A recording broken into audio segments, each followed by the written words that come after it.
Hi, everybody. Hello. Welcome to the Dixon. I'm Julie Perotti. I'm the curator here, and I want to thank all of you for being here today to celebrate the opening of another fantastic exhibition in our galleries. Simple Pleasures, the Art of Doris Lee is just the kind of exhibition that we love here at the Dixon.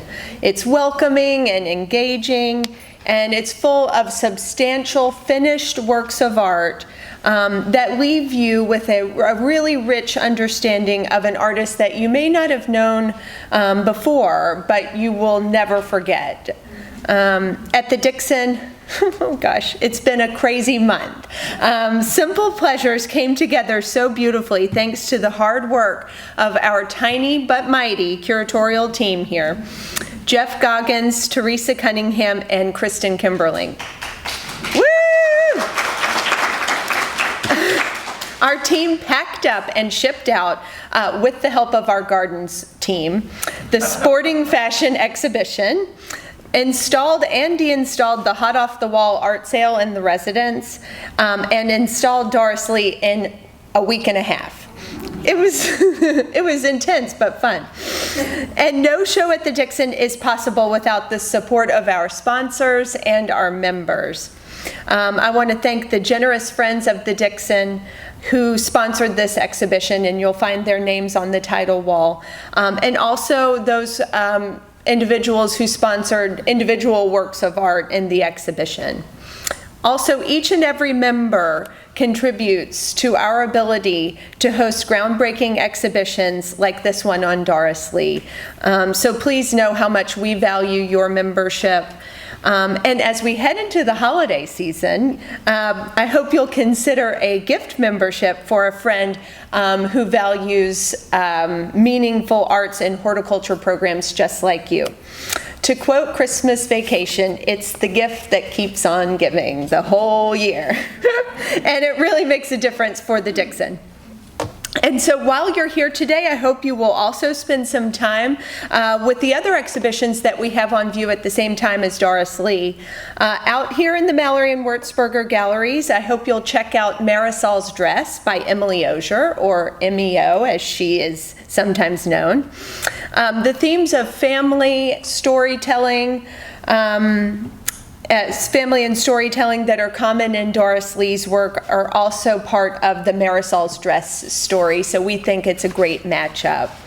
And in our fabulous interactive gallery in the Liz and Tommy Farnsworth Education Building, our incredible education team has put together a really special interactive version of one of Doris Lee's paintings, Family Reunion, and it is not to be missed. It is super fun. So exhibitions like Simple Pleasures may look effortless, but they are the result of years of hard work, research, advocacy, planning, negotiating, writing, and a lot of waiting. This is certainly the case with Doris Lee, which was largely set and ready to go. The tour schedule was finalized, the loans had been negotiated, the catalog probably set to print when, and you know what I'm about to say, the COVID-19 pandemic came along and totally threw a wrench in Barbara and Melissa's best laid plans. And so the fact that this exhibition, a complicated loan show and a major publication, survived the great upheaval that was 2020 is a testament to the importance of the project and the fortitude of its two curators, who I am pleased to introduce to you now. We will start with Barbara. Barbara L. Jones joined the Westmoreland Museum of American Art in October of 1995. She was promoted to chief curator in 2009 and named curator emerita upon her retirement after 26 and a half years in April of 2022. With a concentration in the primary fields of 19th and 20th century American art, she holds master's degrees in both art history and museum studies from Syracuse University and has a record of published research in American and regionalist art. Publications in conjunction with exhibitions include Nature Staged, the landscape and still life painting of Levi Wells Prentice, Samuel Rosenberg, Portrait of a Painter, in cooperation with the Carnegie Museum of Art, and Painting in the United States from 2008.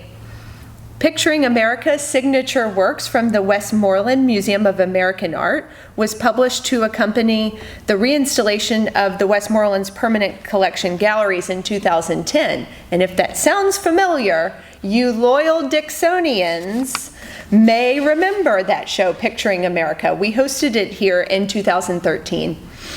With an exceptional museum team, Barbara completed the redesign and reinstallation of all the renovated and expanded galleries of the new Westmoreland in 2015. Barbara contributed to the catalog and co-curated the exhibition Simple Pleasures, The Art of Doris Lee with Melissa Wolfe. Melissa is curator and head of the American Department at the St. Louis Art Museum. Dr. Wolfe's interests deal predominantly with the visual dynamics of social critique. One of her most recent exhibitions, Subversion and Surrealism in the Art of Honoré Scherer, received an award for excellence from the Association of Art Museum Curators.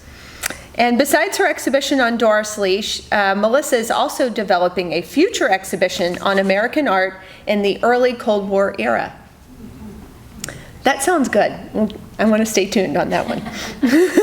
Melissa and Barbara proved to be a sort of dynamic duo in the planning of Simple Pleasures and the writing and production of its catalog, which, by the way, was named one of the top art books of 2021 by the New York Times and is for sale in Park and Cherry. Simple Pleasures has been, wait for it, simply a pleasure to be a part of. And I know you will find similar joy when you're walking through the galleries. And on a personal note, I've known Barbara and Melissa now for several years. They've encouraged me in my own career. I think I've known both of them since I was pregnant with my first child, so kind of mentored me along the way. So I'm so excited to hear what they have to say, and please join me in welcoming them. First of all, thank you so much for inviting us. And I do have to say that Kevin and Julie are two of just the most lovely people in the American art world and in the museum world. So it is really a pleasure to be here. And it was so lovely to meet Elizabeth as well. You guys have indeed a small but mighty staff. They do some really great work. And I have known you since you were pregnant, Julie. No, I was not pregnant. I was going to say I was probably pregnant at some point in there too. So there you go. So first of all, to start with, why am I interested in Doris Lee? So let's, oops, did I do that backwards? There we go. So I have a very long history with Doris. This is a work, Bountiful, Ohio, that I first saw in 1999. I know I'm old. 22 years ago. In my curatorial career, and something about it I just was drawn to. And that's perfectly fine. As curators, we're always intellectualizing, and I worked at the Columbus Museum of Art in Ohio for many years, and the director would always say, Melissa, can't you just do a show that's pretty? Like, why do you have to do a show about communists and about labor and about, struggle? And I am social critique. And now, of course, now that I'm not at Columbus, I do a show that's about beautiful painting. But it made me happy. And not in a saccharine or silly way, but in a really genuine and deep way, just looking at it. And that's a really powerful thing. So it was charming and sophisticated, but the museum I was at the time did not buy it, which broke my heart. But so Doris went her way, and I certainly went my way in my career. I continued working on artists from the 30s, and gradually my question about that developed to a question that, so many of these artists in the 30s, and you have a wonderful collection of artists from this era, were figurative painters. And in the 40s, with the rise of abstract expressionism, it wasn't just that the world moved to abstraction, the art world, right? It was that, because there had always been abstraction, even in the 30s, but it was that the art world moved to saying that abstraction is the only serious way of painting. You have to be abstract to be serious and pertinent. And so I always question that, first of all. But I also wondered then, what happened to these artists who were figurative? And, because the story is, of course, that they just kind of fell apart, like they just couldn't manage abstraction, and then they went to the margins and they weren't important.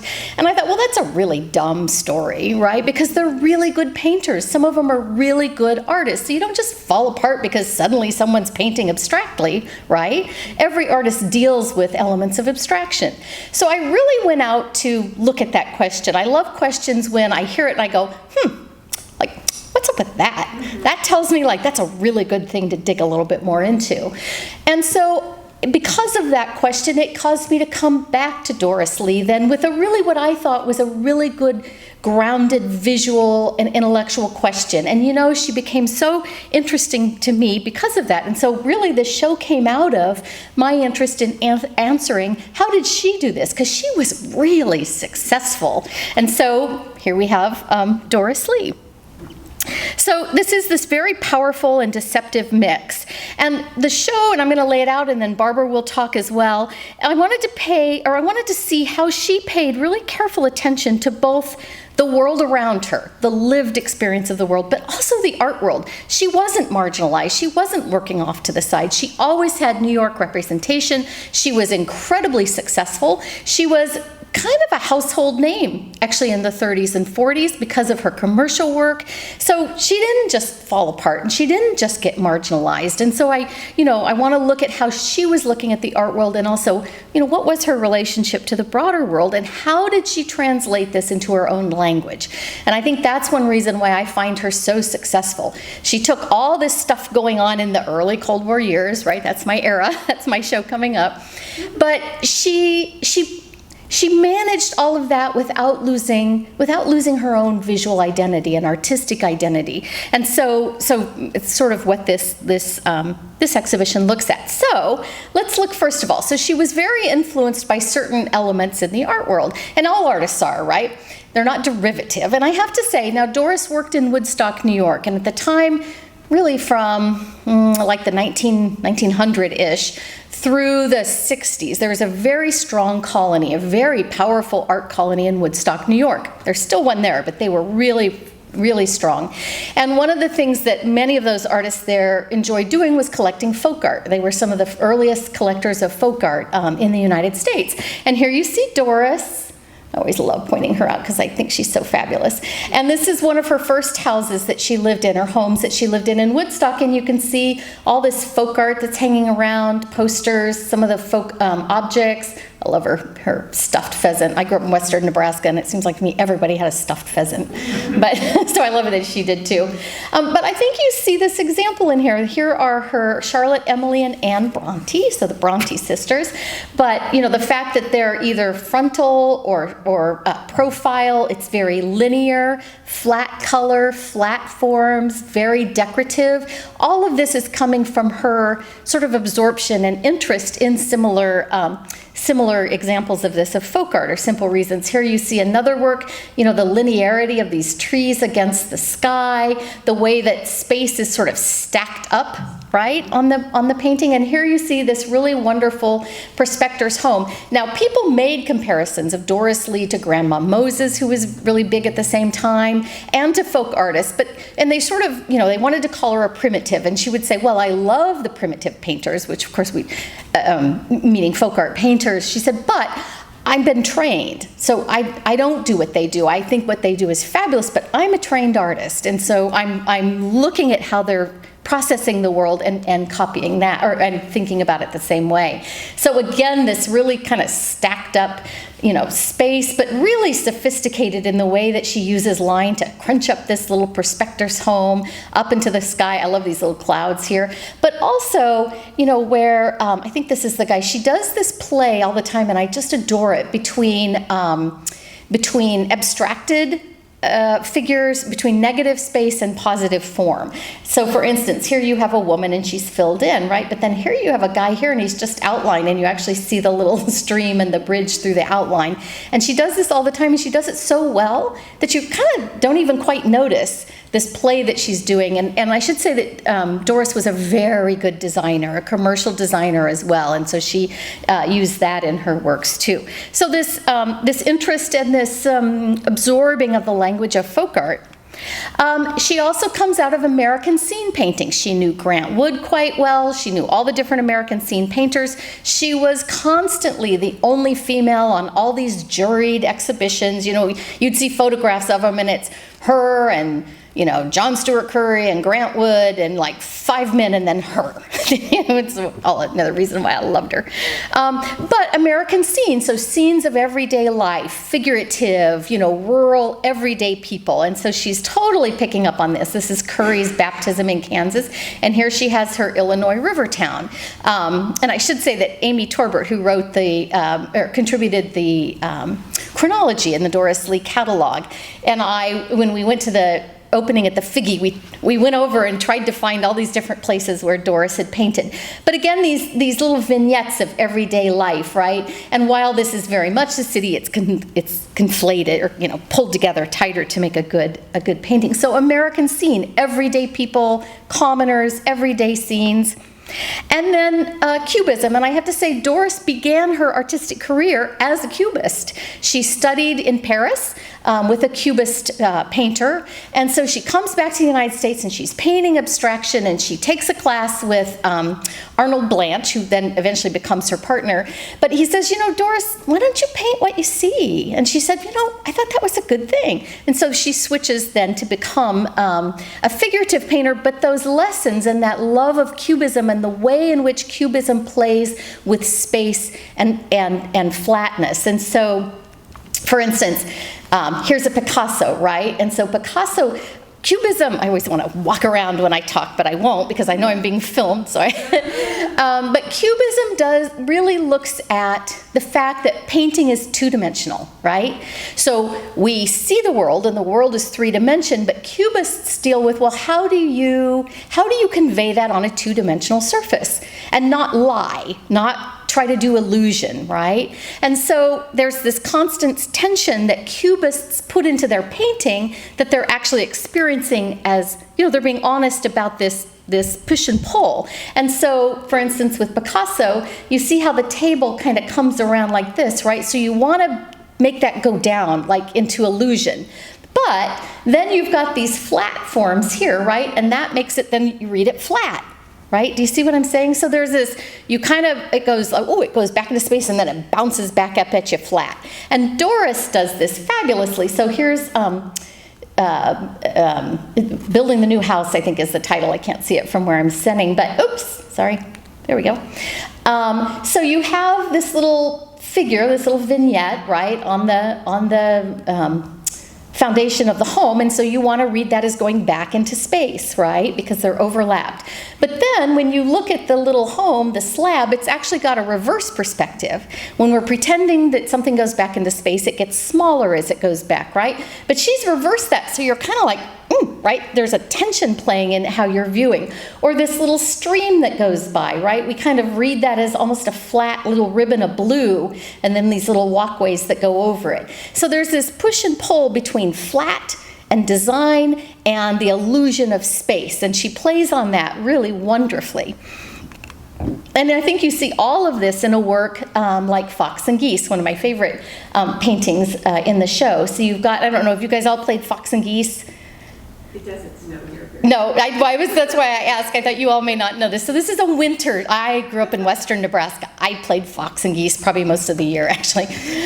So when it snows, you do this little pattern in the snow, right? You run, and then the fox is in the middle, and the geese run around the corner, and the fox tries to catch the geese. So you can crisscross here, but the fox could get you, right? So it's like a tag game. So they're playing Fox and Geese. So when you look at that, it reads flat, like a pizza, right? Or like a wheel, actually, maybe. But then Doris has put this tree here, so now you've got overlapping. So when you get to the tree, then it kind of pushes that back to be something flat. These beautiful, simple figures of the children, right? So this sort of folk artish, sort of decorative quality, and yet it's for us and for Doris in Woodstock, New York. It's an everyday scene, right? And the joy of it. I love how the little kids' hands all go up, and scarves are all up, and there's just a kind of joy to it, I think. So this mixture of all of this. So Doris does her style does change. And what I find interesting when I would read through the reviews is that people would say, oh, well, she's just looking at Milton Avery, or she's just copying this, or she's changing her style. And I love this quote that I found from her, which is basically say the content of an artist's work. Oh, wait a minute, let me read it.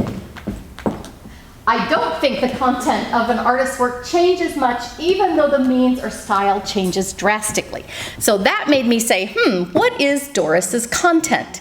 Does this play out with her work? And it does. I think the content of Doris's work has to do with a lived experience, with getting her artwork to instigate in the viewer a relived experience, right? To relive a sensory experience in the truest sense of that word, a smell, a sound, a taste, a memory. And what I love about Doris is that it's almost always based in joy. And in my essay in the catalog, I sort of talked a lot about why is it, if we're looking at why we look at abstraction as serious and this as not serious and therefore not pertinent, I think it's because we see the tragic and doubt and trauma and all that as much more important and central. Certainly the abstract expressionists saw doubt and tragedy and as the meat of experience. But I had to step back and say, but why? Why is tragedy somehow supposed to be so much more profound and shared than joy? Right? Isn't joy the tie that binds?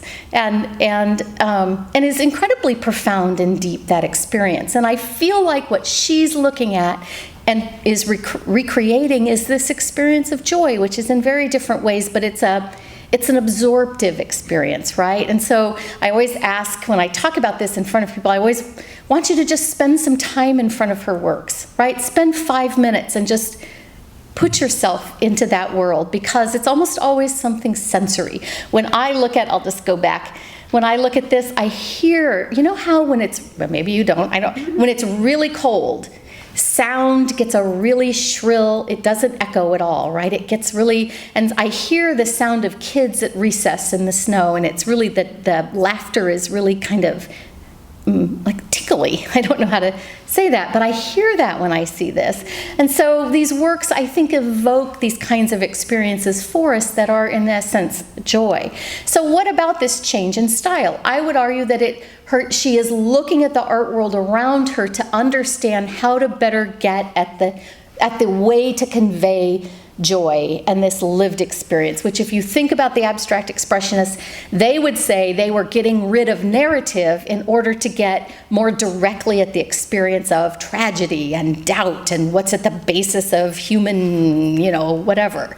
So it's really, in some ways, the same trajectory. So American Scene in the 40s and 50s, she becomes much more sort of flat, linear, and then later into the 50s and 60s. Doris throughout her entire career is an incredible colorist. I mean, the colors and the palette she uses, and she just becomes more and more focused on how color is able to convey this moment. So in talking about that, her early style, she talked early about, she's quoted all the time until she even rolled her eyes and was like, I wish people would stop talking about that.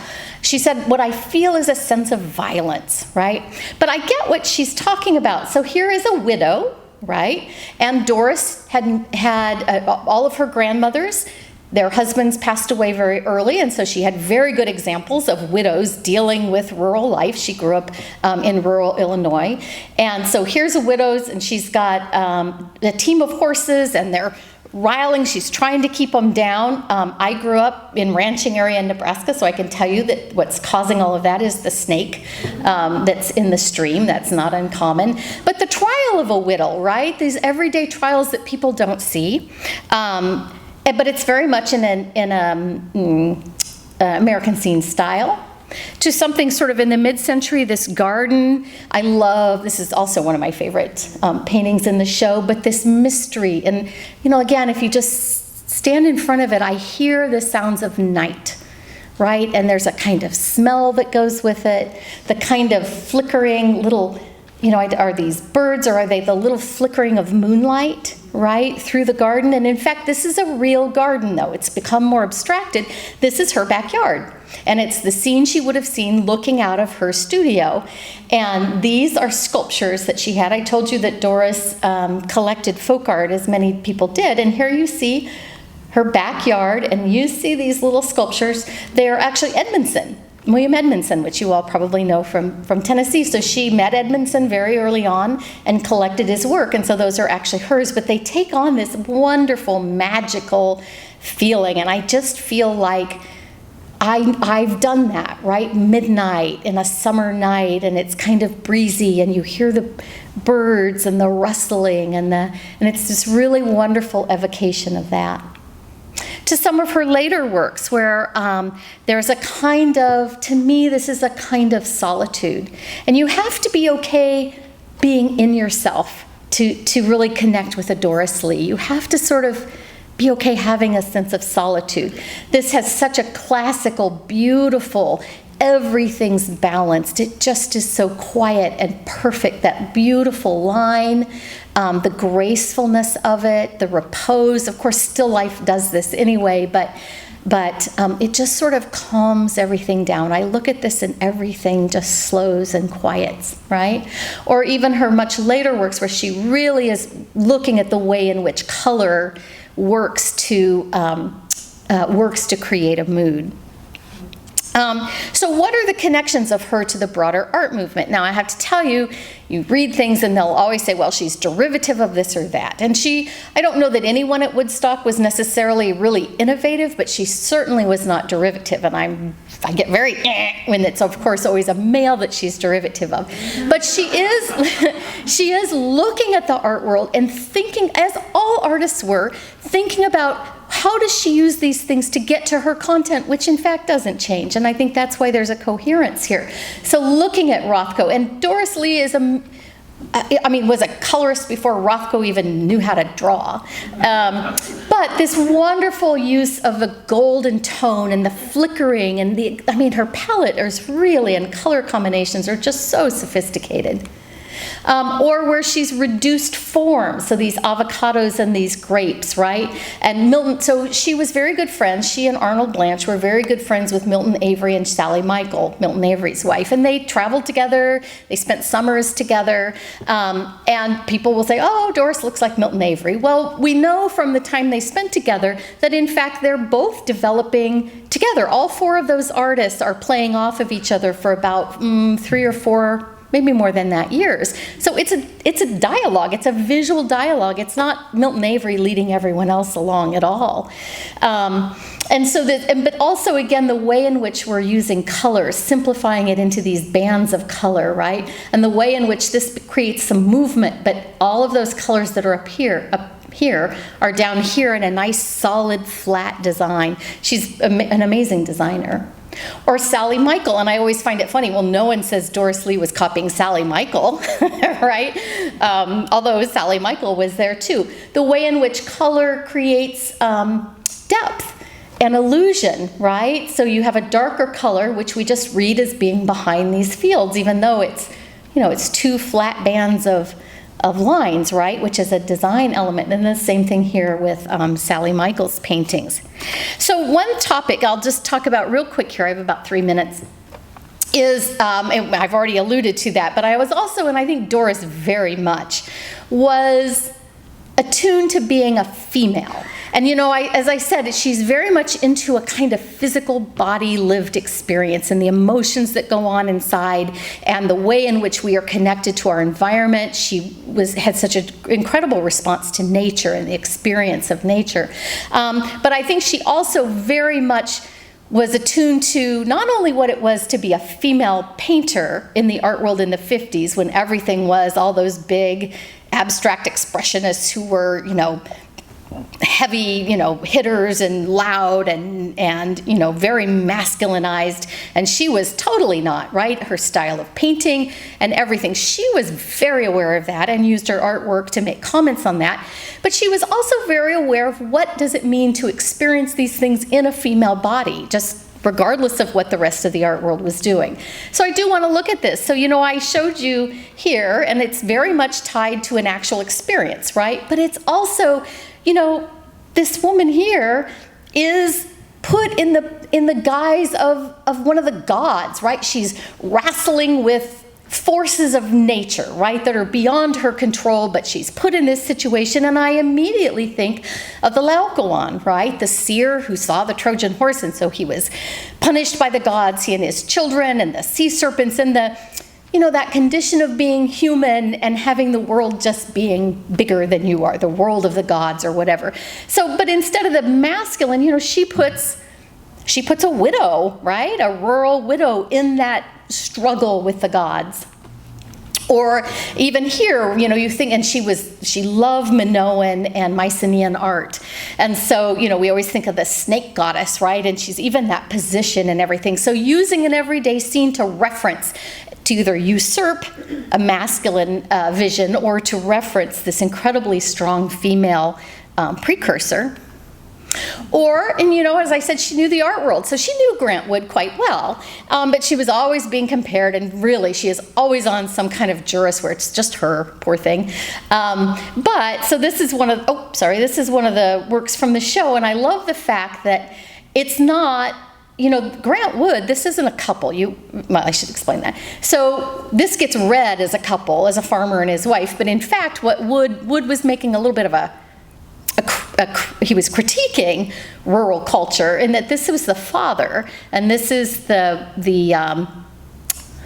spinster daughter, right? And so, he's got his pitchfork there, he's protecting her, you don't get to see her, he's looking you down, she's, kind of nervously looking to the side, whatever. So it's kind of a critique of this sort of rigidity of sexuality in Iowa. And what I love about Doris is she very, she knows people are going to see this, so she sort of repeats the house here, but she makes the woman the person who's standing in front of her estate. And the guy's back there sleeping, right?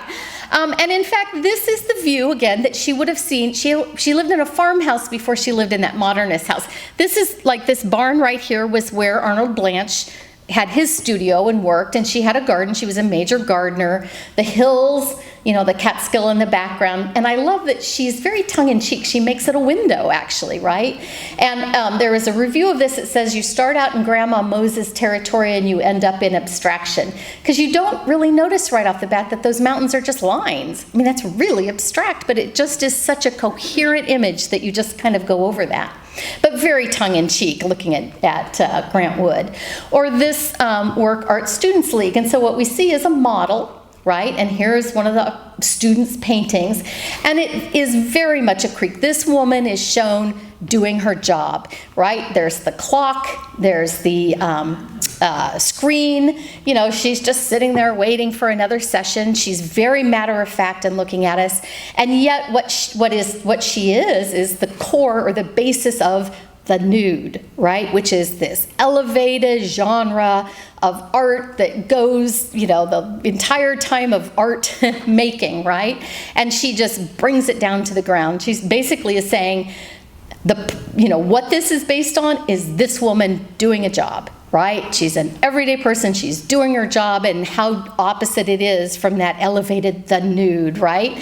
And in fact, this is harder to read than the actual woman.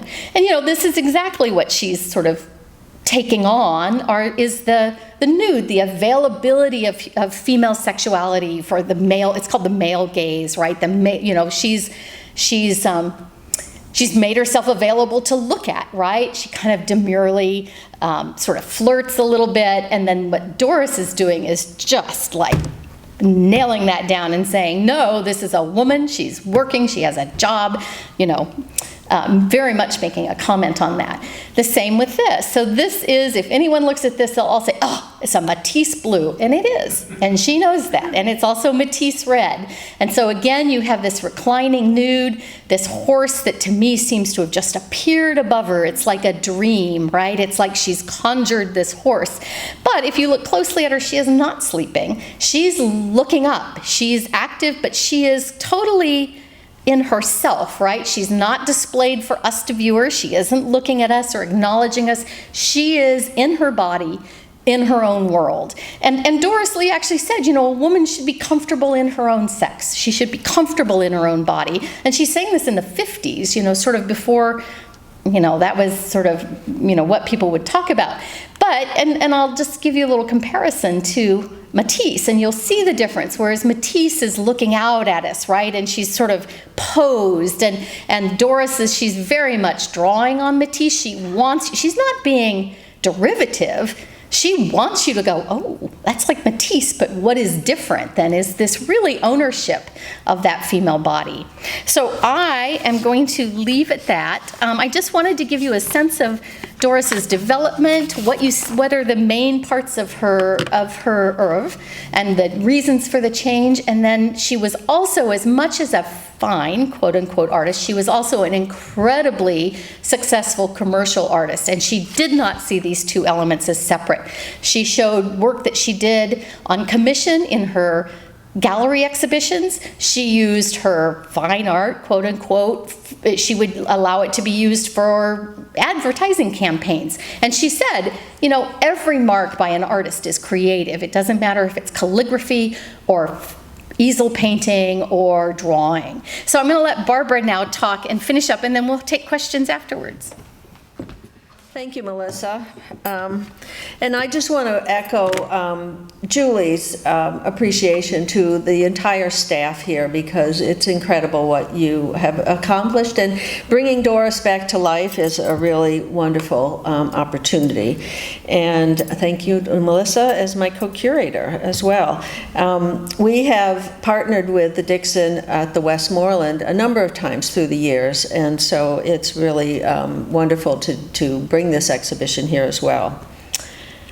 All right, let's go. All right, so I'm going to take you on a little trip of Doris's commercial work, and that was my contribution to the catalog, and it was a fascinating sort of investigation. I knew Doris Lee's work. The Westmoreland owns 2 works by her, but I did not know of her commercial contribution. So this was really exciting for me to really dig deep into this aspect of her career.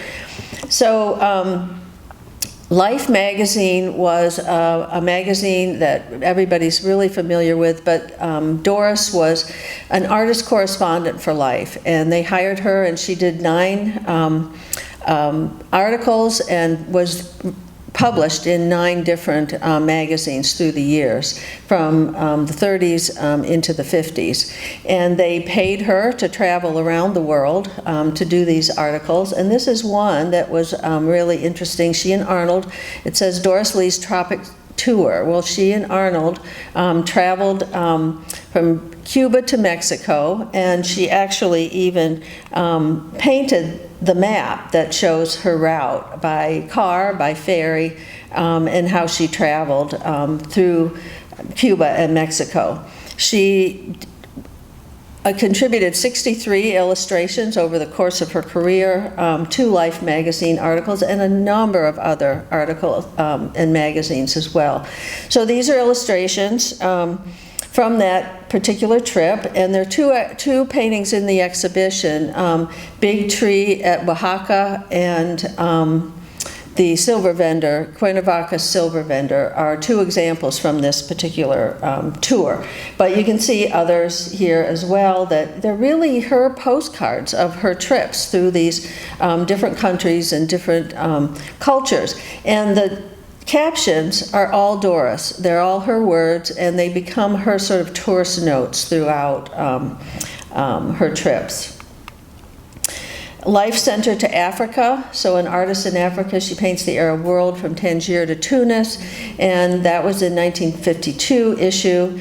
And she also, again, did the captions for the paintings, and there are 2 paintings as well in this exhibition. In fact, 2 oils. The other 2 were gouache paintings, but the Spinners and a Tunisian restaurant, Oasis at a Tunisian restaurant, are in the exhibition. So you can see 2 examples from her trips to Africa. But her paintings are so sort of convoluted, and as Melissa said, you know, to stand there and look at them and really read sort of the story that she's trying to tell you in these works. And, you know, as she also said that, you know, the commercial work was no different than the fine art. This painting is from Crystal Bridges Museum of American Art, and it's called Off to Auction. It was painted for a commercial commission by the American Tobacco Company that commissioned 19 artists. And again, as Doris was the only woman on many jurors, she was the only woman in this commission. And the American Tobacco Company was doing this major national campaign for their Lucky Strike cigarettes. And so they sent these 19 artists around the South to document tobacco production from the planting all the way to the auction process. So Doris selected when the tobacco is going to auction, and so that's what you see in, I think, this, you know, very sophisticated American scene painting that she was still, you know, relating to those scenes of everyday life, but to document what she was seeing. And her caption, here's the ad that was reproduced. This is actually the New Yorker ad that was published June 20th, 1942, but this ad appeared in a lot of different magazines, popular magazines of the time. But her caption says, "Painted from life in tobacco country." So she told you what she was doing and, you know, how she was doing it. And so I think it's really sort of fascinating to see that, you know, a really finished oil painting was made for commercial purposes. And then for the United States Brewers Association, she did this painting for an ad for Beer Belongs. Enjoy it. So again, you know, an American scene painting, she's in the country, there's you know, the farmers are having lunch, well, you can see, you know, they're drinking beer. So, and then this is something I think if you pay attention in the exhibition, look for the cat. The cat's in a lot of different paintings of Doris. She had a cat. She really loved animals, and, you know, you also see this sort of geese and ducks and other animals in her paintings throughout. She did corporate commissions. Now, she was part of the Associated American Artists Gallery in New York, and as Melissa said, she was represented by major galleries throughout her career. She started out at Farrago Galleries, she was represented by Walker, and in 1941 she went to work with Reeves Lewinthal at the AAA Gallery. And so he worked very hard for his artists to secure these not only fine art commissions, but commercial commissions as well, to supplement their income, and to, you know, really add to the sort of visibility of these artists. So Doris worked for Abbott Laboratories, the commissions, and for their monthly magazine, What's New. And this one, I just thought, you know, finding these newsletters and these magazines was really interesting because Doris did illustrations. So this is When a Child is Lost, that's the cover. And on the inside, it's called Tear Banisher. And what Abbott Laboratories was doing was creating sedatives for children in candy form.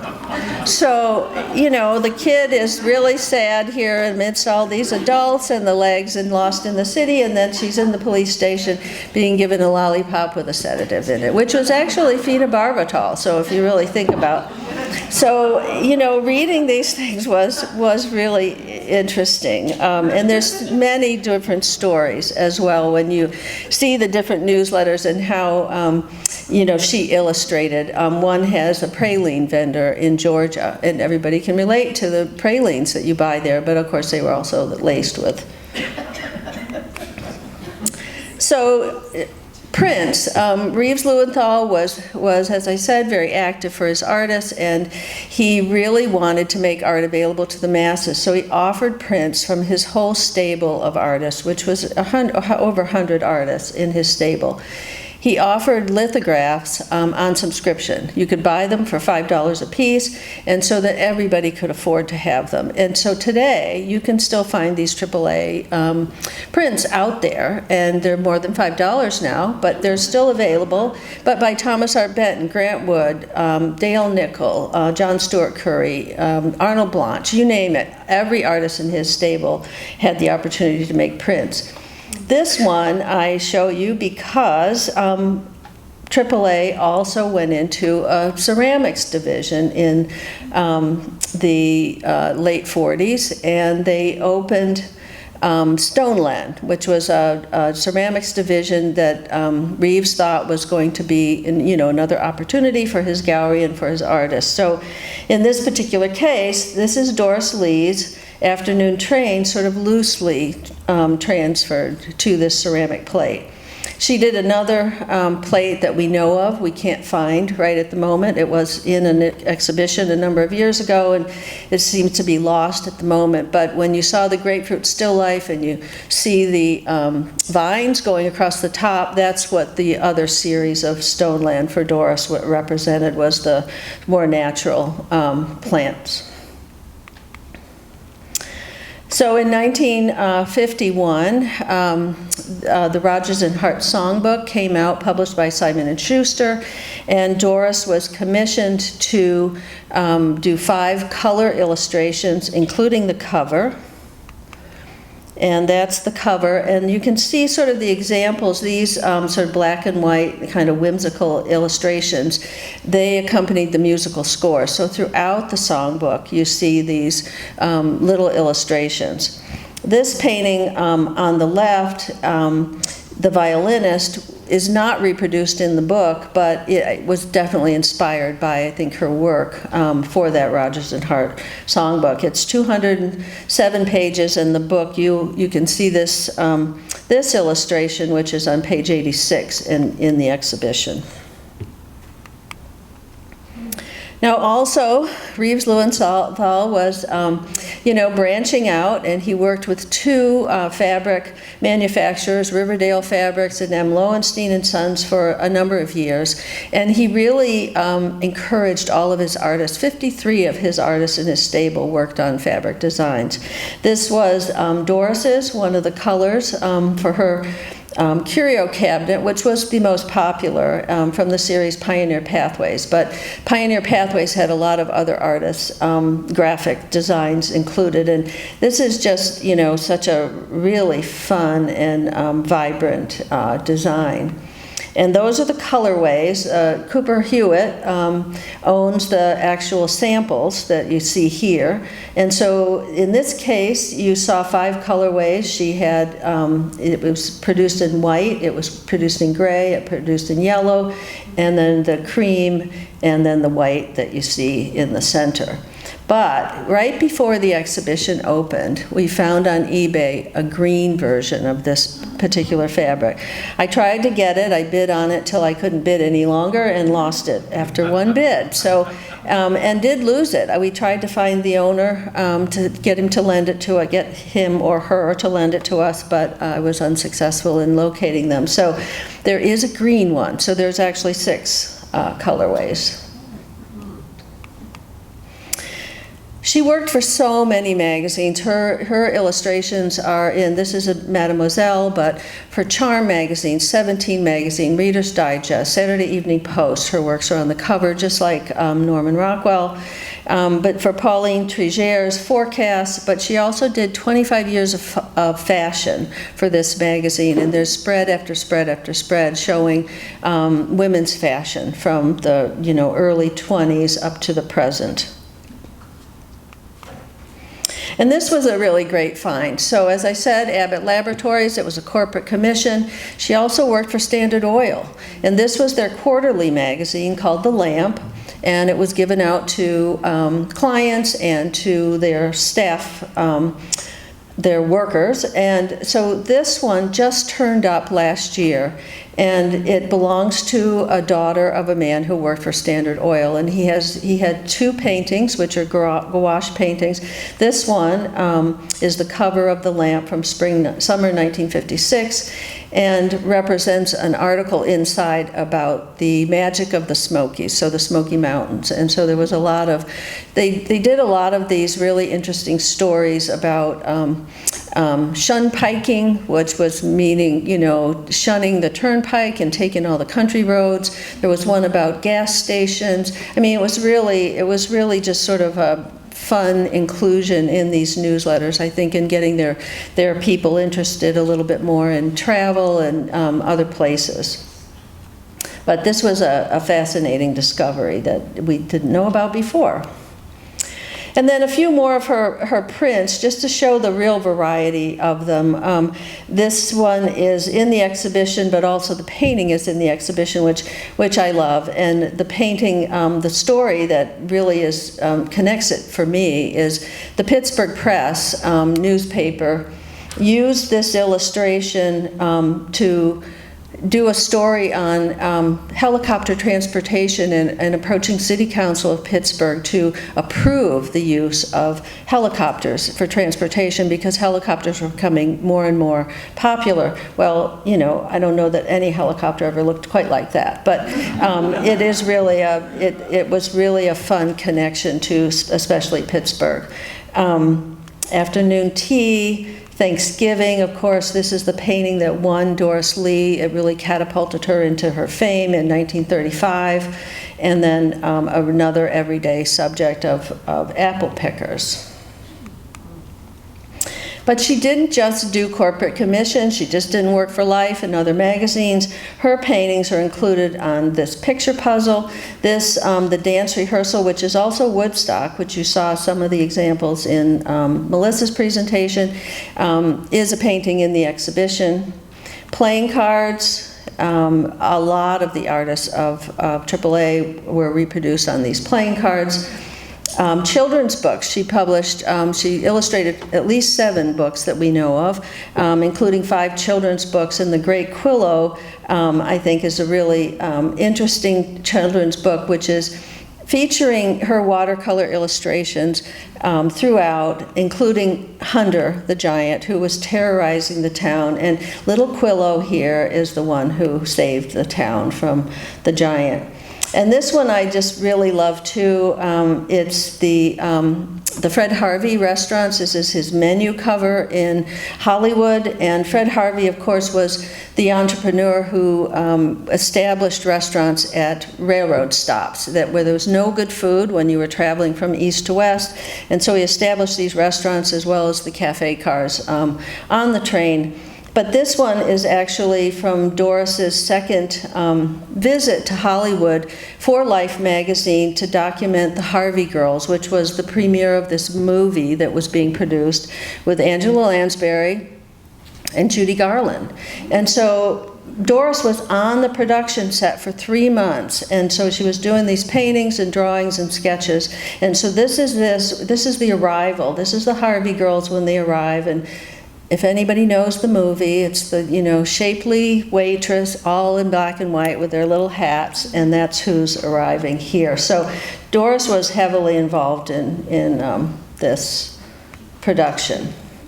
And then I can't end without, shamelessly advertising the catalog, because it is really the first catalog to really talk about Doris as her full career and all of her output, including her commercial work. So it was really such a wonderful opportunity to work with Melissa, who is really the expert on Doris, and for me to contribute what I was able to contribute for this exhibition. And I just want to read you one quote that I think is really something that sort of sums up her career. Alice Lewis wrote for the Woodstock Art Association's memorial exhibition. So Doris passed away And so this was in 1984, and she says, Doris Emmerich Lee's lasting fame derives from her stamina, exuberance, and prolific creative enjoyment. And I think, that just sort of sums up what Doris was about. And so I hope that you will find that same joy and exuberance in the work that you see here. And I hope that this exhibition now has been able to sort of, elevate Doris back to the position that she once was. Because she was very well known. She was, she earned a living from her art and her commercial work, and then just faded away. So we like to be able to bring these artists back. And so this is a great opportunity to do that. Thank you very much. Kind of curious about her relationship with Arnold Blanche, and obviously she became famous kind of early on in the 30s, really with the success of Thanksgiving. What was his career like, and was there any, obviously there wasn't competition between the two of them, but was he more famous than her or less famous at the time? Do you want to answer or me too? Because I feel like she today is more known than he is, right? Yeah, and that's true. I think, Arnold was well known in his own day, almost as much as a teacher. So he did a lot of visiting professor stints, and she would travel with him, and she taught sometimes as well. He was, he was thought sort of like the mayor of Woodstock, and she was sort of its PR manager, I suppose, just in getting artists there and attracting artists there. He was very well known in that day and showed in major exhibitions as she did. I don't know that they were all that competitive, really. I've never come across that too much, but I would say she was more successful than him. She was a much more successful commercial artist. I don't know that he did some of the fabric things and stuff like that, but he just wasn't able to use his visual language in different forms other than easel painting. And certainly now she is the one who really, I think, just was a better artist, really. But, they kind of worked hand in hand. But no, he would just be seen as one of a whole group of 1930s Woodstock artists, and not much more than that, I don't think. Yeah. Yeah, I agree with that. That because Doris really did, she was the business manager of her own work, and potentially his as well, but she really did rise above him, I think, both in talent and production. She made a good living. She did. She was very successful and very business-minded. Yeah. Uh-huh. Did she ever travel to Scandinavia? Some of her work has a Scandinavian feel. I don't think she did. She did go to Europe several times, but I don't ever recall that being on. Well, Amy, you might know. Nope, she didn't. I think it is the sparseness of the line, the cleanness of it, but I think that just comes from her really good design sense that shows that up. Now, you might see from here, she and Arnold, they designed their own house in the 50s, and it's very modernist. It still stands. It's wonderful. And it was the 50s now, our mid-century modern. It was very much that aesthetic with the clean lines and, wood veneers, natural veneers and surfaces. So I think there is an affinity, but I don't think it's one of her seeing Scandinavian design. Uh-huh.